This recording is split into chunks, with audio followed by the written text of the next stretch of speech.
What if I told you that the exact same emotional coping mechanism that causes clinical depression in New York actually, well, it makes you happier in Hong Kong? I mean, it sounds completely counterintuitive, right? Yeah. Because we tend to think of human biology and psychology as this, universal constant, kind of like gravity. Exactly. Yeah, you usually expect a medical or a psychological diagnosis to have this engineering level precision. Right, like a broken bone or Yeah, something? yeah. You break an arm, the x-ray shows the jagged white line, and the doctor just says, there it is. But then you step into the world of human emotion, trauma, and like cross-cultural neurodevelopment, and suddenly that x-ray machine seems totally broken. Oh, definitely. We are looking at a diagnostic landscape that is, well, incredibly murky. It is the absolute definition of diagnostic muddy waters. Hmm. But, that murkiness is also what makes it so beautiful. And that is exactly why we are here today. So welcome to this custom-tailored deep dive created specifically for you, our listener. Thanks for having me. Today, we're wading right into those muddy waters to explore the profound science, psychology, and, as that New York versus Hong Kong example hinted at, the surprising cultural programming behind how we regulate our emotions. It's a massive topic, but we've got an incredible stack of sources to guide us through it today. We really do. Yeah, we aren't just looking at one narrow field. We're integrating cutting-edge neurobiological brain scans, a meta-analysis on emotional awareness, cross-cultural psychology studies spanning dozens of countries, and even research on high-stakes decision-making and entrepreneurship. It's a lot to cover. Our mission for this deep dive is to uncover exactly how our brains process feelings, why the common advice to just, suck it up is biologically flawed, and how the culture you grew up in completely rewires your baseline definition of what it means to feel good. It really flips everything you think you know upside down. It does. Okay, let's unpack this. Before we can talk about how to manage our emotions, we really have to understand the physiological baseline of where they actually start. Right, we have to look at the brain's architecture. Yeah. And it all begins with a tiny almond-shaped structure called the amygdala. Which is pretty famous in psychology at this point. Exactly. You can think of the amygdala as your brain's primal threat detector. It's constantly scanning your environment, and when you encounter a stressor, it doesn't pause to rationalize. It just fires. Yes. Yes. It immediately triggers a chemical domino effect known as the HPA axis. Hold on, I've seen that acronym in a few of our sources, the HPA axis. Can we break down what that actually is, like mechanically? Of course. It stands for the hypothalamic pituitary adrenal axis. Okay. Think of it like a biological emergency broadcast system. Your hypothalamus sends a chemical text message to your pituitary gland, which acts like a biological bullhorn. Right. And is shouting at your adrenal glands to immediately dump cortisol and adrenaline into your bloodstream. Your heart rate spikes, your blood pressure goes up. It's a classic fight or flight response, right? Exactly. It's just preparing your body for immediate physical action. And on the other side of that equation, playing the role of the brakes, is the prefrontal cortex, or the PFC. This is the area right behind your forehead. Right, the front of the brain. This is where our top-down inhibition happens, right? It's the logical, forward-thinking part of the brain trying to assert control over that primitive chemical alarm system. That's a perfect way to describe it. Which brings me to this cultural aphorism you hear everywhere today, especially in, high performance or alpha business circles: control your emotions or stay weak forever. Yes.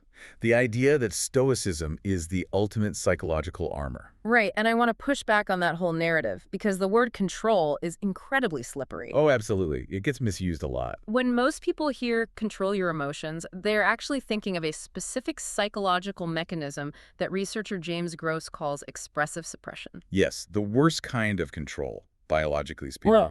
Exactly. That means hiding the emotion after it already happens. You feel completely furious inside, but you force your face to stay perfectly blank. But isn't that essentially like trying to hold a giant inflated beach ball underwater? That is a brilliant analogy. I mean, it looks totally calm on the surface, but underneath you are using a massive amount of physical and mental energy just to keep it submerged, and eventually it just explodes to the surface. It does, and the neurobiology backs your analogy up completely. What's fascinating here is what psychologist Roy Baumeister calls the muscle model of ego depletion. Ego depletion. Yeah. Basically, self-control is a finite mental resource. Your brain is a massive consumer of glucose. It needs physical energy to function. When you use expressive suppression, when you shove that beach ball underwater, It is so cognitively expensive that literally drains your mental battery. So hiding your feelings is physically exhausting your brain. Very much so. I'm not sure people realize the biological cost of just like putting on a brave face. Physically and cognitively exhausting it, yes. Mm-hmm. And the cost goes even deeper than fatigue. The research shows that suppression doesn't decrease your internal negative experience at all. You still feel awful. You still feel awful. Instead, it spikes your stress hormones. It spikes the stress levels of the people interacting with you because they unconsciously pick up on your microexpressions. Wow. And here is the wildest part. Because you are diverting so much cognitive energy to acting as a dam to hold back that emotional water, it actually impairs your memory of the event itself. Wait, really? Yeah, So you are trying to look strong and unflappable in meeting, but you are accidentally erasing your own ability to remember what was actually said. precisely. Uh-huh. You are diminishing your cognitive capacity in real time. This is why elite tactical units like Green Berets and specialized police forces are now moving away from that model. That makes total sense. They are using something called the Mindfulness-Based Emotional Balance Program, or MBB. These are people in literal life or death situations who were traditionally taught to completely compartmentalize and suppress. Because that was supposed to be the tough thing to do. Right. But the data showed it was making them worse at their jobs. The new research shows that recognizing and feeling emotions in real time actually prevents that severe cognitive depletion and improves high-stress job performance. But that creates a huge dilemma, doesn't it? If shoving the beach ball underwater is a biological disaster, what's the alternative? We can't just run around screaming every time we get angry. No, we absolutely cannot. So what do we do? Well, the alternative strategy that James Gross identifies is called cognitive reappraisal. And the key difference is that reappraisal is antecedent-focused. Meaning it happens early. Yes, it happens early in the emotional process before the emotion fully crystallizes and demands suppression. So instead of fighting the feeling after it arrives, you're changing the meaning of the trigger before the feeling even sets in. Exactly. Elite athletes do this brilliantly. They use tactics like box breathing to manually activate the parasympathetic nervous system, or a technique called name it to tame it. Oh, I love that one. Right, where they specifically label the emotion to slow down the amygdala's activation. They aren't avoiding the physical sensation of anxiety. They are reappraising it as alertness or readiness. Yes, and there's an incredible fMRI study in our sources that puts this exact mechanism to the test in a high-stakes financial scenario. The slot machine study. Yes, that one. They put participants in a brain scanner and showed them a conditioned stimulus, specifically a visual cue of a slot machine, which signaled they were about to make a choice between a risky lottery and a safe, guaranteed bet. I love this study. So before they made the decision, they were given an imagery-focused regulation strategy, right? Correct. Half the group was told to just look and act naturally. The other half was told to use reappraisal strategies to actively reframe the scenario. And we need to be clear about how they reframed it. They didn't just tell themselves to calm down. No, not at all. They actively changed the narrative. They looked at the slot machine and consciously framed it, not as a chance to win big and change their life, but simply as a cold, mathematical probability exercise. Right. And when they looked at the neural data, the people who used that reappraisal strategy ended up making significantly fewer risky lottery choices. They played it smarter. But what fascinated me was the bold response in their brain scans. The sources mentioned the bold response in the striatum was attenuated. Can you translate that for us? What exactly is a bold response and why does it matter? Absolutely. So BOLD stands for blood oxygen level dependent signal. When a specific part of your brain is highly active, it needs more fuel. So blood rushes to that area to deliver oxygen. Makes sense. And the striatum is the core reward center of the brain. So an elevated BOLD response there means the brain is basically screaming for a reward. Okay, so it's lighting up. Exactly. What the scan showed was that by consciously reframing the slot machine as just a math problem, the prefrontal cortex literally interrupted the signal to the reward center. The reappraisers had less blood rushing to the striatum. They mechanically cooled off their brain's craving for risky reward. So what does this all mean? Like, how does mechanically cooling down our brain's reward center translate to everyday life, like our careers or building a business? It translates to having true agency over your actions. Emotional regulation is the absolute linchpin of goal-directed behavior. When you look at the world of entrepreneurship, a massive meta-analysis of over 65,000 entrepreneurs found that emotional intelligence, or EI, predicts success much better than IQ. Wait, emotional intelligence beats pure intellect. By a wide margin. Wow. Yeah, because business is inherently volatile. Think about incidental emotions, like getting furiously angry about a traffic jam on your morning commute. Without reappraisal, that lingering biological arousal can subconsciously bias a major financial decision you make 3 hours later. Just because of the traffic. Right. Reappraisal prevents those incidental emotions from hijacking your executive function. But the researchers also point out we have to distinguish between different types of passion in business. There's harmonious passion, and then there's obsessive passion. Let me guess. Harmonious passion is aligned with your values. You maintain a work-life balance. You can actually turn your brain off at night. Yes, exactly. An obsessive passion sounds like the entrepreneur who refuses to sleep, glorifies the 100-hour work week, and wraps their entire identity in the company. You nailed it. Obsessive passion is actually just a form of severe emotional dysregulation disguised as a work ethic. Oh, that's a powerful way to put it. It's true. It's driven by intense internal pressures for self-worth or an insatiable need for external validation. Because they can't regulate those internal fears, it leads to burnout and a complete inability to walk away from failing ventures. The truly strong entrepreneur isn't the one suppressing their fear of failure.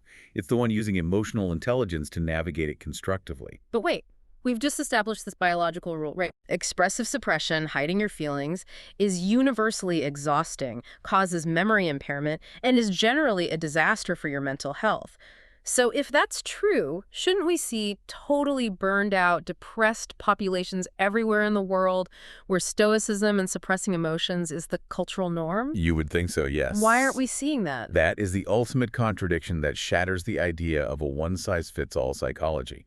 The biology is constant, but the context changes everything. Here's where it gets really interesting. Psychologists Hazel Marcus and Shinobu Kitayama proposed these two different models of self-description. Right, the independent and interdependent selves. Yes, the independent self, which heavily dominates in North America and Western Europe, and the interdependent self, which dominates in East Asia. And there's this incredible irony. We think of individualistic Western cultures as being entirely about freedom and self-expression. That's the stereotype, yeah. But a massive global study across 69 countries found that individualistic cultures actually demand massive emotional uniformity. It's what some researchers call toxic positivity.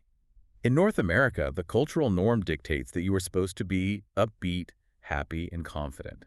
You are expected to maximize the good and completely minimize the negative. Right. But in collectivistic cultures, the research shows there's actually more variability and acceptance in how negative emotions are evaluated. Which is fascinating. It is. Shame isn't automatically seen as a personal defect or a weakness. It can be a pro-social sign of moral responsibility. Worry isn't a pathology to be cured. It's a signal of deep care and duty to your family. And because the culture views the emotions differently, expressive suppression does wildly different things to the brain depending on your zip code. This perfectly explains Jose Soto's landmark study, which connects back to your opening question about New York versus Hong Kong. Right, the clinical depression stat. Exactly. We established earlier that expressive suppression causes higher levels of clinical depression and lower life satisfaction for European Americans. But Soto found that for Hong Kong Chinese individuals, expressive suppression does not cause depression. I am still trying to wrap my head around that mechanism. How is it possible that the exact same psychological action that damages a Western brain doesn't damage an Eastern brain? Because emotion regulation always has a cultural endpoint. In an individualistic culture, the highest goal is self-expression and authenticity. Okay.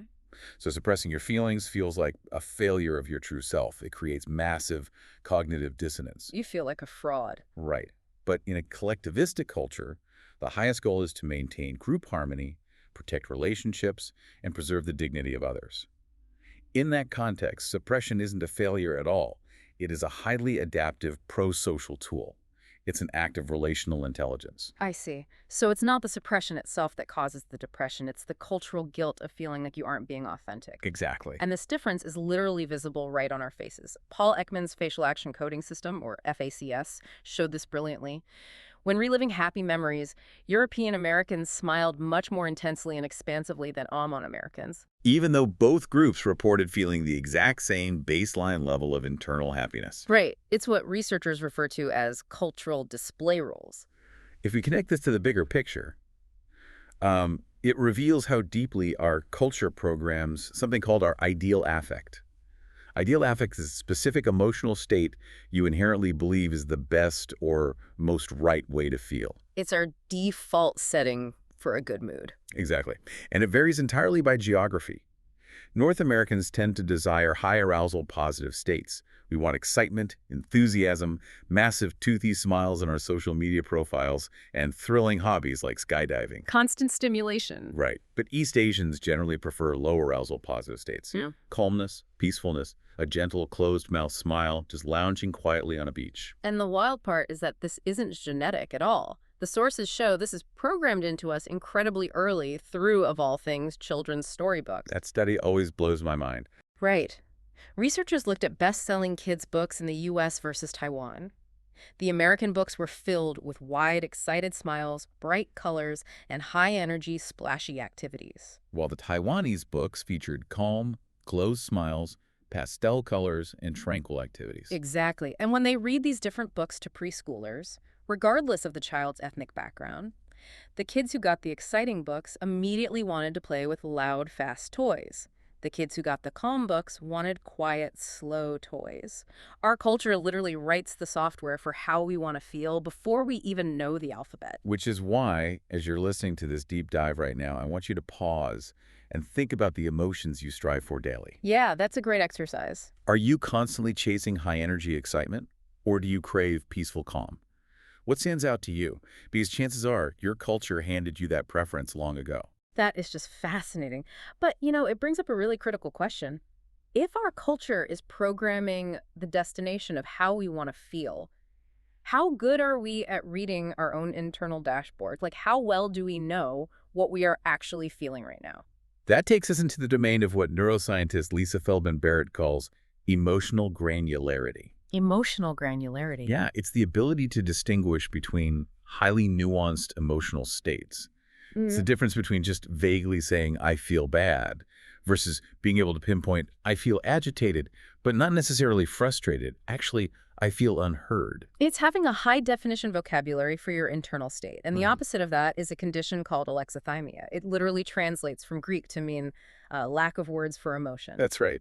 But our sources highlight a massive blind spot in how the psychological community traditionally diagnoses this.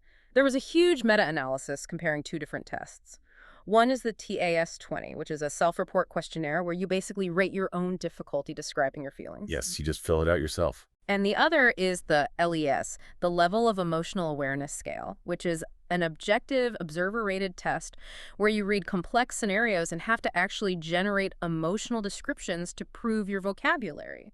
Now, logically, you would expect those two tests to line up perfectly. If you say you have no words for emotions, you should perform poorly on a test that asks you to provide words for emotions. Right, but the meta-analysis found they didn't line up at all. Statistically speaking, there was practically zero relationship between the two tests. It was a complete mismatch. Completely disconnected. To use an analogy, it's like a terrible driver filling out a survey about their own driving skills. If you completely lack spatial awareness and don't know the rules of the road, you are totally incapable of accurately reporting that you are a bad driver because you don't even know what good driving looks like in the first place. That's a great way to look at it, and this raises an important question. Right. Why does self-reporting fail so spectacularly when it comes to assessing our own emotions? Right. If we don't know what we're feeling, how can we accurately check a box saying we don't know what we're feeling? The data points to a few incredible behavioral quirks. One of the most fascinating findings was that about 20% of people who claim to have very low alexithymia, meaning they confidently checked the box, saying they were highly in tune with their feelings, actually performed terribly on the objective LEA's test. Wow, 20%. Yeah. And the researchers found this disconnect is often heavily tied to perfectionism. Ah, so their internal need to be seen as highly functional, capable adults completely overrides their actual self-awareness. Precisely. They know they should be emotionally intelligent, so they report that they are. Even if they aren't. Right. And on the flip side, some patients who reported extreme difficulty describing their emotions on the self-test were actually incredibly articulate and nuanced when evaluated objectively. It just highlights how unreliable our own self-perception can be. It's all over the place. It is. When we lack emotional granularity, we don't just struggle to communicate our needs to our partners or colleagues. We essentially lie to ourselves about our own capabilities. And I think this ties back perfectly to that alpha culture myth of staying strong by shutting down. We think we're being incredibly disciplined, but we're actually just operating with a massive cognitive blind spot. We're exhausting our executive function and calling it strength. Which is why the work of researcher Brené Brown is so vital to fully grasp this. She fundamentally reframes this entire conversation around vulnerability. How so? Well, the traditional view says that avoiding emotions, putting up armor, and maintaining this stoic professional distance is the definition of strength. But her research argues that vulnerability, which requires deep emotional granularity and emotional exposure, is actually the most accurate measure of courage. Because it's hard to do. Exactly. You cannot have true courage without emotional exposure. And the biological catch is that you can't selectively numb emotion. If you numb the negative emotions like fear or grief, you inadvertently numb the positive ones, joy, gratitude, and innovation. Because it's all part of the same physiological system. If you numb yourself using expressive suppression, you drain your cognitive battery and impair your memory. Yes. If you lack emotional granularity, you can't properly use cognitive reappraisal because you don't even know what emotion you are trying to reframe. It's like trying to use a map to find your way out of the woods, but the map is in a language you haven't bothered to learn. Exactly. You are lost before you even take a step. So bringing all of this together for you, our listener, what does it actually mean to be well-informed about the muddy waters of your own mind? First, it means realizing that the old-school advice of sucking it up and hiding your feelings is a biological trap. A very expensive trap. Yeah, right. It drains your executive function, it ruins your memory of the moment, and it spikes the stress hormones of everyone around you. Instead, cognitive reappraisal, using emotional granularity to label the feeling early and actively reframe the narrative, protects your brain's resources, helps you make much better financial decisions, and keeps your reward centers from hijacking your logic. And the most practical, actionable step toward that true agency is intentionally improving your emotional granularity today. Don't just settle for, I feel bad. Ask yourself, is this anger or is it actually disappointment mixed with hunger? By expanding your emotional vocabulary, you shift from being a passive victim of your biology to an active participant in your choices. That's so empowering. It is. You can identify exactly what you're feeling, understand the cultural lens that is coloring that feeling, and then reappraise it constructively. And understanding that cultural lens might be the most profound takeaway of all. Given that our ideal effect is largely programmed into us by the society and the storybooks we grew up with, I want to leave you with a final thought to mull over. Take a close look at the emotions you are constantly chasing in your life. Really examine them. Are the feelings of high arousal, excitement, or low arousal, calm that you're continually striving for actually what your mind needs to thrive? Or are they just the emotional endpoint your culture decided for you before you even knew how to read? Because when you look at it that way, that broken X-ray machine from the beginning of our deep dive, the one that makes human emotions look so murky and impossible to diagnose, maybe it isn't broken at all. Maybe we've just been holding the films up to the wrong light.